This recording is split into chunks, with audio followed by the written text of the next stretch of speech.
చేత కాలేదు కాబట్టి కాంగ్రెస్ పార్టీ ఆ రోజు స్పెషల్ స్టేటస్ 5 సంవత్సరాల కోసం ఇవ్వాలి అంటే బీజేపీ పార్టీ ఏమండి 10 సంవత్సరాలు ఇవ్వాలి అని ఎలక్షన్లలో ఊదరగొట్టారు. 10 సంవత్సరాలు ఇస్తాము మేము అధికారంలోకి వస్తే అని.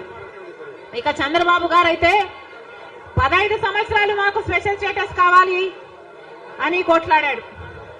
ఇదే చెప్పాడు 15 సంవత్సరాలు స్పెషల్ స్టేటస్ కావాలి, అందుకే నేను బీజేపీ పార్టీతో పొత్తు పెట్టుకుంటున్నా అని బీజేపీ పార్టీతో పొత్తు పెట్టుకున్నాడు.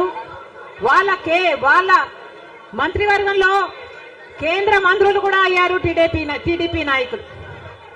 ముఖ్యమంత్రి అయిన తర్వాత స్పెషల్ స్టేటస్ కోసం చంద్రబాబు గారు ఎప్పుడైనా ఒక్కటైనా నిజమైన ఉద్యమం చేశారా అంటే చేయలేదు. చేయకపోక ఉద్యమం చేసే వాళ్ళ మీద కేసులు పెట్టారు, వాళ్ళను జైల్లో కూడా పెట్టాడు చంద్రబాబు గారు. ఆ సమయంలో ప్రతిపక్ష నాయకుడు జగన్ రెడ్డి గారు ప్రతిపక్ష నాయకుడుగా ఉన్నంత కాలం స్పెషల్ స్టేటస్ మనకు రావాలి అని ప్రతిరోజు కొట్లాడాడు. నిరాహార దీక్షలు కూడా చేశారు. ప్రతిపక్షంలో ఉండగా అవిశ్వాస తీర్మానం ఏమా ప్రభుత్వం వాళ్ళు ఎవరైనా ఉన్నారు ఇక్కడ?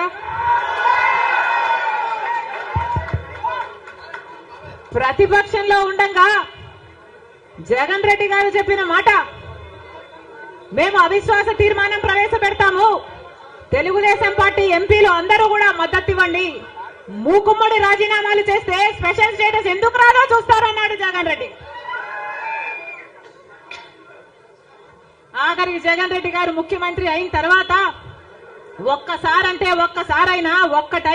ఒక్కటైనా నిజమైన ఉద్యమం చేశాడా స్పెషల్ స్టేటస్ కోసం? స్వలాభం కోసం రాష్ట్ర ప్రయోజనాలను తాకట్టు పెట్టింది వైసీపీ. ఈ రోజు మనకు స్పెషల్ స్టేటస్ లేదు కదా, కనీసం ఒక ప్యాకేజ్ కూడా లేదు. ఉన్న ప్రభుత్వమైనా ప్రతిపక్షమైనా ఒక్కటంటే ఒక్క నిజమైన ఉద్యమం చేసింది లేదు. ఈ రోజు మనకు స్పెషల్ స్టేటస్ లేదు అంటే ఆ పాపం ముమ్మాటికి చంద్రబాబు గారిది, ముమ్మాటికి జగన్ రెడ్డి గారిది. స్వలాభం కోసం ఇద్దరు ప్రజల ప్రయోజనాలను తాకెట్టు పెట్టారు. టీడీపీ అంతే, వైసీపీ అంతే, దొందే. అమరావతి రాజధాని అమరావతి అన్నాడు చంద్రబాబు గారు, సింగపూర్ను చేస్తానన్నాడు. 3D గ్రాఫిక్స్ మొత్తం గుర్తుందా? 3D గ్రాఫిక్స్ చూపించాడు చంద్రబాబు గారు. పోనీ అమరావతి రాజధాని అయిందా అంటే అది కాలేదు. జగన్ రెడ్డి గారు వచ్చారు, 1 కాదు 3 రాజధానిలు అన్నారు. పోనీ 3 రాజధానిలు అయ్యాయా అంటే ఒక్కటి కూడా లేదు. ఈరోజు మనకు రాజధాని ఏది అంటే ఏదో మనకే అర్థం కాని పరిస్థితి. ఒకటైనా ఉందా అంటే ఏదీ లేదు, ఒక్కటి కూడా లేదు. మరి ఏమి సాధించుకున్నట్టు?